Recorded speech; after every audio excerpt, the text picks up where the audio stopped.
Rendez-vous. Cette fois-ci, on retrouve Daryl Mélégan. Nous sommes mardi et c'est la paille santé. Daryl, bonjour. Bonjour René Soglo, bonjour à tous. Vous parlez aujourd'hui de la pneumonie et de ce qui entraîne justement cette anomalie au niveau des poumons. Exactement, la pneumonie, ce qu'il faut comprendre de façon simple, c'est une infection respiratoire aiguë qui touche les poumons. Et vous connaissez bien l'importance des poumons dans la vie de l'homme. Sans les poumons, nous ne pouvons pas respirer ou bien respirer. Nous ne pouvons pas apporter de l'oxygène à notre organisme et que les cellules puissent fonctionner.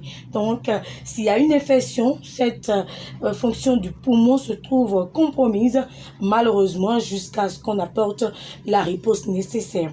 Alors, j'en viens maintenant à votre question. Qu'est-ce qui entraîne justement cette anomalie au niveau des poumons pour que l'on parle donc de pneumonie?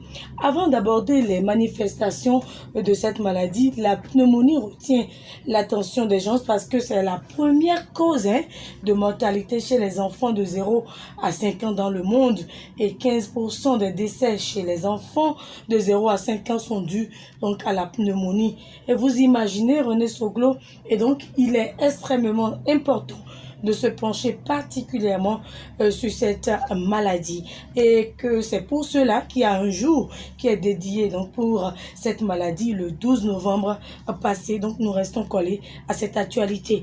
Et pour les manifestations, les symptômes ne sont pas difficiles à reconnaître. Les personnes et particulièrement les enfants, lorsqu'ils commencent à tousser, à faire de la fièvre, à avoir une respiration, aiguë ou courte et très rapide, ce sont là les signes qui peuvent nous édifier plus pour savoir que notre enfant ou cet adulte souffre donc de la pneumonie. Donc, il faudrait que toute personne, tout parent doit reconnaître pour permettre à l'enfant de recevoir les premiers soins.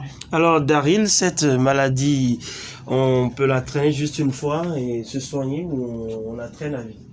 Cette question m'amène à vous parler justement de la manière dont l'on contracte la pneumonie.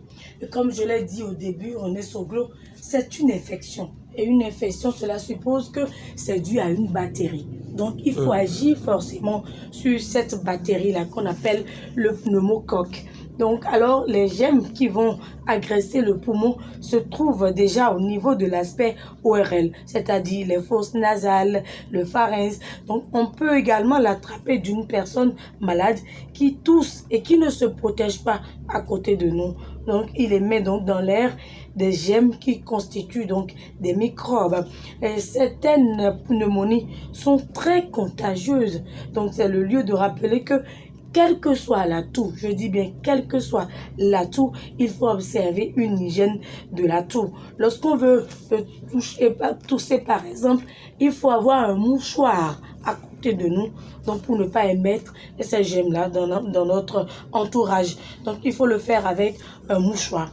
Et si vous sentez ces symptômes-là, on est sur gloprécité, il faut faire une radiographie des poumons tout simplement. Donc c'est la radiographie qui va nous montrer ce qui se passe concrètement au niveau de nos poumons et ce qu'il faut faire. Et le traitement qui s'impose, c'est une bonne dose d'antibiotiques. Oui, comme vous le dites, on espère que les auditeurs vont faire cet effort, mais parfois on se veut économe et on se refuse d'aller à l'hôpital pour vérifier véritablement le mal. Alors, Daryl, vous avez parlé de la pneumonie, mais également de ce microbe qui cause le mal.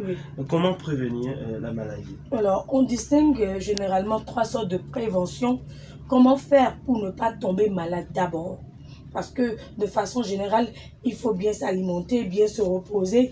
Et pour bien guérir les défenses de notre organisme face à ces microbes, nous devons avoir d'abord une bonne alimentation et il faut se vacciner. René Soglo, il faut se vacciner. C'est vraiment primordial. Nous avons la chance que notre programme élargi de vaccination peut nous permettre donc de prévenir la plupart de ces microbes qui entraînent la pneumonie. Alors, dès la naissance, un enfant doit être vacciné pour le BCG et la poliomyélite. Donc, ça protège l'enfant Donc, on doit respecter le calendrier vaccinal de l'enfant, que ce soit la rougeole, le vaccin contre la fièvre jaune, éviter donc de vivre dans les aiguilletés. Donc, diminuer la pollution également à l'intérieur des chambres. Donc, ceux qui s'adonnent au tabac ou à l'alcool sont également exposés à cette maladie. Ce sont donc des facteurs de risque qui favorisent ces infections pulmonaires. Et vous n'êtes pas sans savoir, René Soglo, que nous rentrons progressivement dans la période d'Harmattan.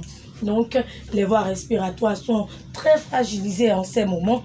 Donc, avec la poussière, plus de malchance d'inhaler des microbes, ces microbes donc, et développer la maladie. Voilà, qu'on ne peut pas lutter contre l'harmattan, on doit agir sur les moyens de prévention pour éviter donc la pneumonie. Merci à vous, Daryl Mélégan, pour toutes ces précisions et ces conseils concernant la pneumonie. Vous l'avez dit, une maladie qui sévit en période d'harmattan. Donc, protégez-vous. Il faut faire aussi attention.